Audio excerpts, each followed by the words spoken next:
Travis Kent, Douglas Washington, Marion Nickerson running the boards. And I'm gonna toss this over to Douglas because we got a guest coming on. Yeah, so thanks. We have with us John Gym. Travis, if you had a gym and you call it Travis's gym, that's put a lot of pressure on you, right? Yeah, that's a lot of pressure. This is the owner of John's Gym, and these are my words, these are not John's words, and he's probably he's not live in station with us, so John, I need you to know I'm gonna take some liberties here, but I call them the Cobra Kai of Brazilian Jiu Jitsu. John, how are you doing today? I'm doing great. How are y'all doing? Doing great, doing great. Now, not the negative part of Cobra Kai, just the fact that you guys are kicking butt and taking names. John, I have a bunch of questions I want to get into you. I just want to say thanks for joining. We are live on Zoom for all of our fans, our listeners that are out there. If you guys would like to be able to, unfortunately, you're gonna see me. Travis is here with his great facial hair, but then unfortunately there's a guy next to him, Douglas. So we're also streaming this on Zoom with John. John, could you tell us a little bit about what started you getting into Brazilian Jiu Jitsu? Where's that origin story? Yeah, so I used to live in Las Vegas. I moved from college out to Las Vegas and started a business out there. And I was in my mid to late 20s and, got married, got divorced, put on a lot of weight. It was kind of like a rough time around, I was around 29. And I wanted to do something to get back into shape, kind of help my confidence get back into shape. And I joined 24 Hours, Fitness 19, all these different gyms. And I basically canceled my membership looking the same as when I did when I started the membership. So my ex-wife had gotten me back into UFC, and I'd done a little wrestling in high school, just playing around, and I didn't necessarily want to get punched and kicked. So I thought, well, maybe the grappling thing looks kind of fun, save me from some CTE. So I started, I went to a gym. I was about 270 pounds when I started, 6'3", 270. And I went, my professor the first day put me against this kid who was maybe, he was 15 years old, maybe like 150 pounds soaking wet. And he tapped me out more times than I can remember in 5 minutes. And I just remember looking at the ceiling and the fluorescent lights. I'm like, whatever this is, I'm in 100%. A 15-year-old took your lunch. I mean, again, I don't know how your high school career went, but it sounds like even if it didn't happen then, it happened now. Wow, 15. Yeah. It was humbling in a great way. I mean, yeah. Yeah, so for those who don't know, Brazilian Jiu Jitsu, as we're talking about, a lot of people practice it for a lot of reasons. John mentioned health. Some do it for self-defense, and then, of course, building confidence for a wide variety of people. That is the main reason that they're interested in. Then the self-defense, and they don't, like you said, John, they don't want to get into striking. I mean, I used to be a boxer, and I'm telling you, I didn't like getting hit. So I hit hard, and I tried to end those things fast because I don't like a person who works on striking, just striking me. John, I always do an off-the-wall question since I mentioned high school. So I want to ask you this. This is John walking into the high school lunchroom. After you get your lunch tray, when you walk into the cafeteria, what table / clique are you sitting with and why? Wow, that's a loaded question because it kind of changed. My freshman year was probably the most influential year, one of the most influential years of my life. So my parents, I grew up very Christian conservative, and my parents sent me to a boarding school for all 4 years of high school. So it was a co-ed boarding school. We were raised Seventh-day Adventist, and my freshman year in high school, it was just basically getting bullied all the time. We didn't have a wrestling program, but we had this like theater, like this movie room in the dormitory, and it was carpeted everywhere, and that's where all the guys in this dorm would go, and we would just wrestle. It was basically like, it was basically like survival of the fittest kind of a thing. So in the beginning, it was like close friends, a couple, my roommate. But after a while, I played basketball in high school and college. And so after a while, I basically sat at any table, really. Not really like a clique or anything like that, but I was more just kind of just outgoing and sat at basically any table that I wanted to, essentially. So that was actually one of my next questions. If you were exclusively a BJJ athlete, or what you exclusively did in high school, so you offered that. What's that basketball game looking like nowadays? Man, I had a hip replacement about 4 years ago, so it's almost non-existent. It's a spot up shooter. Oh yeah, no, you need those. You need those. So John, are you a corner, top of the key? Because if I'm driving, I need to know where's your sweet spot so I can dish that ball out for you. Because it sounds like you're going to be a I'm on the knockdown. wing. I'm on the wing or in the post now. Knockdown. Yeah. The pressure's on now. So yeah. So I wanted to see when did you get to the point where you realize I want to continue with this, because you have a black belt, but it's not just holding up your pants. Like, you have attained the rank of black belt. How did you know within yourself, I wanted to continue to get to that point? Yeah, that's a great question. So the first year I started training, I dropped 65 pounds my first year, and it totally changed my life. I mean, between having just recently got divorced and being out of shape, I mean, we were eating pizza in bed, is that kind of a thing. Yeah. Well, you make it sound like it's a bad thing. You didn't bring it on and judge me. So I dropped 65 pounds, and it, like I said, it totally changed my life. And at the time, I basically kind of retired. I mean, I don't want to say I retired, but I had my business. It was running for me. I had employees, and I was just spending all my days training and kind of, overlooking the business. And at that time, I had reached basically my financial goals, and my parents were career missionaries. So I think in me was always the desire to help others and just kind of be in that zone, essentially. So my first instructor, I told him I wanted to open my own gym to basically give people the same opportunity that I had when I first walked into the gym. And that was really sincerely the catalyst for me moving out to Texas and starting the gyms. Wow. So do you listen to music when you're doing your workouts? And if you are, what are you listening to? What genre? I'm a rap and R&B guy. Wait, R&B when you're practicing choking people out? Well, not that part. That we have rock and roll. Okay, all right. I thought I was lifting weights. Yeah, if I'm lifting weights, I got 90s rap and all that kind of stuff on my Spotify. John, I'm the same way. People make fun of me about it. Of course, they don't. You're 6'3" and you got a black belt. I'm 5'6", and I think my daughter can choke me out. But in fact, I need some lessons, John. I need to, because I'm not even the toughest in my family. But John, I believe, if you remember, I think we're close to the same age. We're the MTV. We're that VH1 group, and in those rap and R&B videos, people were taking off their shirts. We're talking about being on the beach and looking good. That imagery kind of pushes me when I'm in the gym. So that's kind of why I kind of use some of that motivation going forward too. Yeah. Well, that was it Marky Mark, or was it Two Live Crew for you? Oh, yeah. So it was Marky Mark. Not ashamed to say it. I'm a preacher's kid.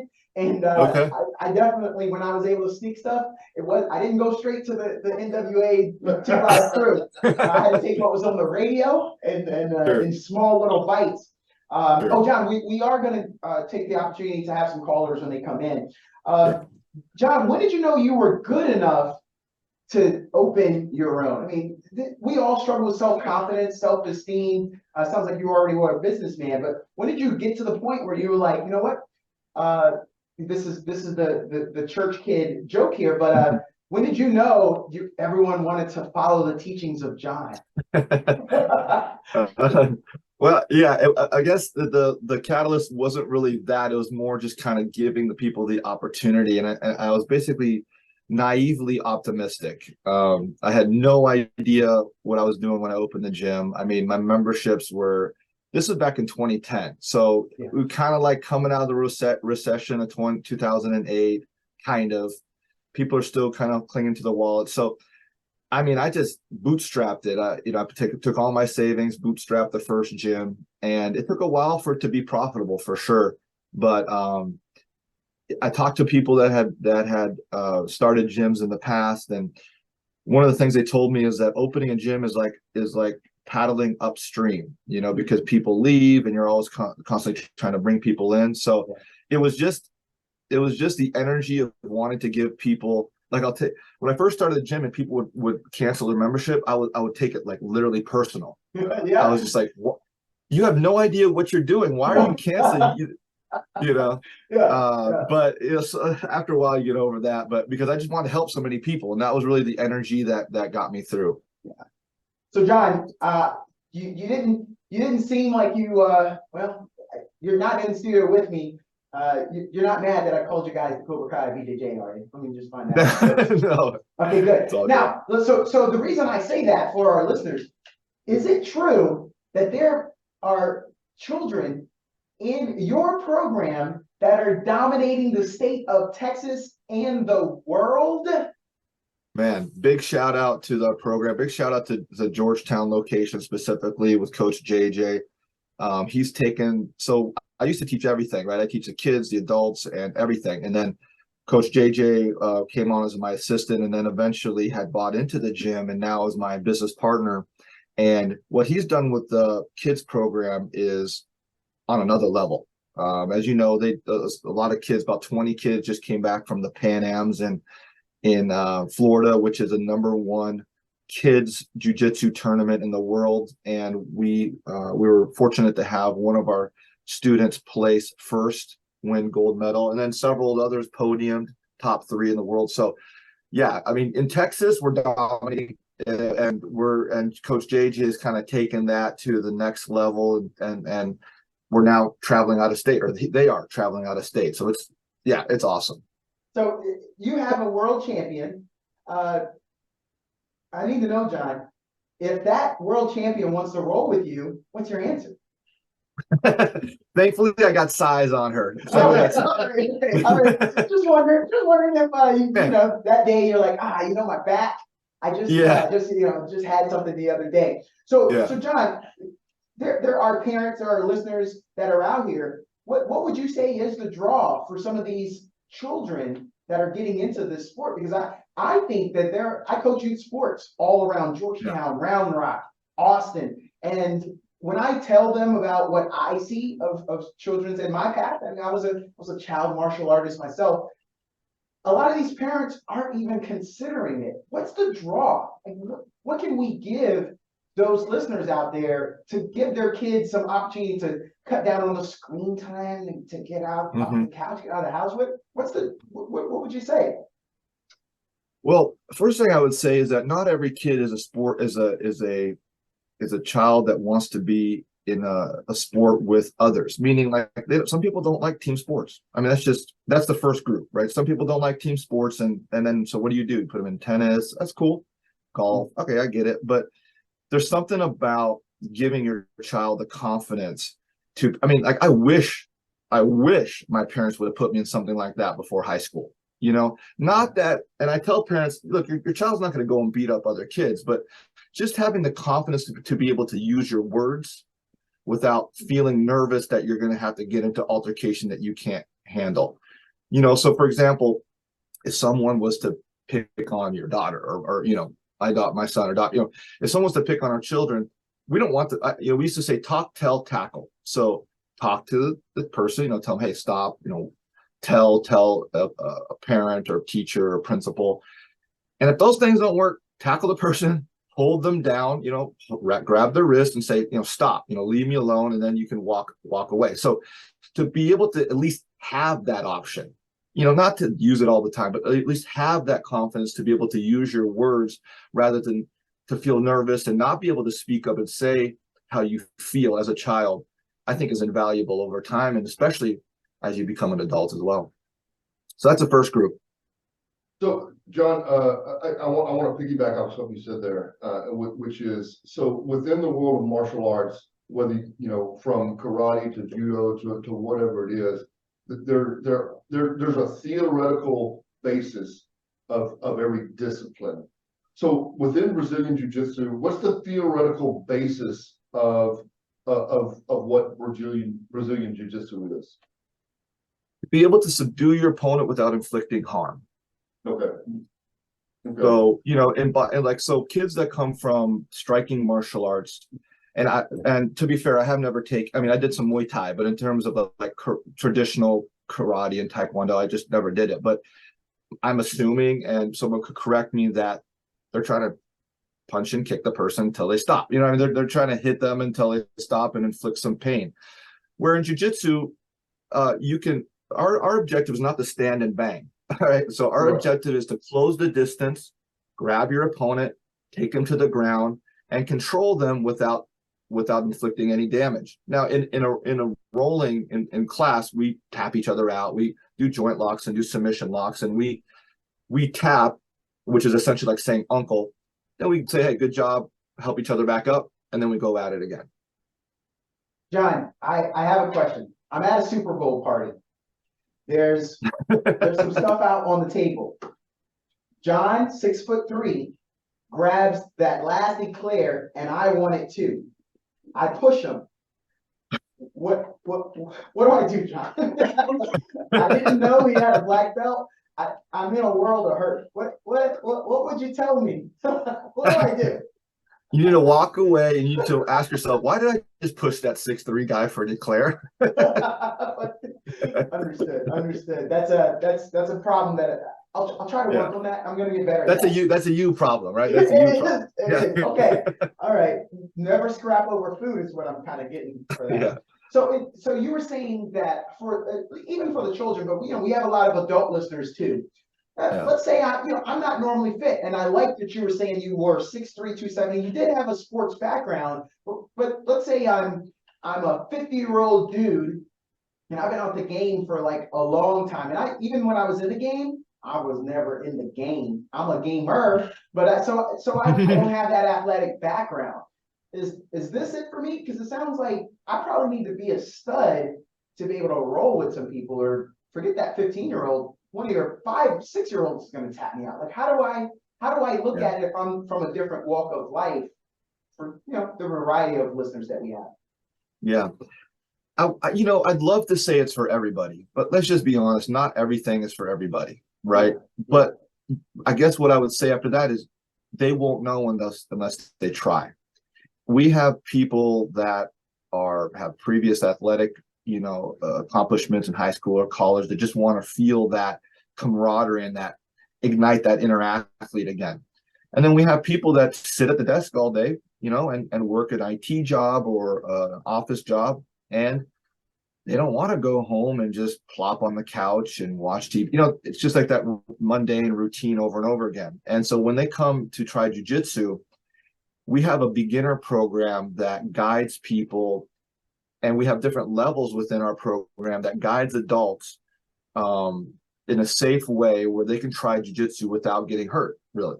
Okay, so it's a combat martial art. So will there be some bumps and bruises? Absolutely.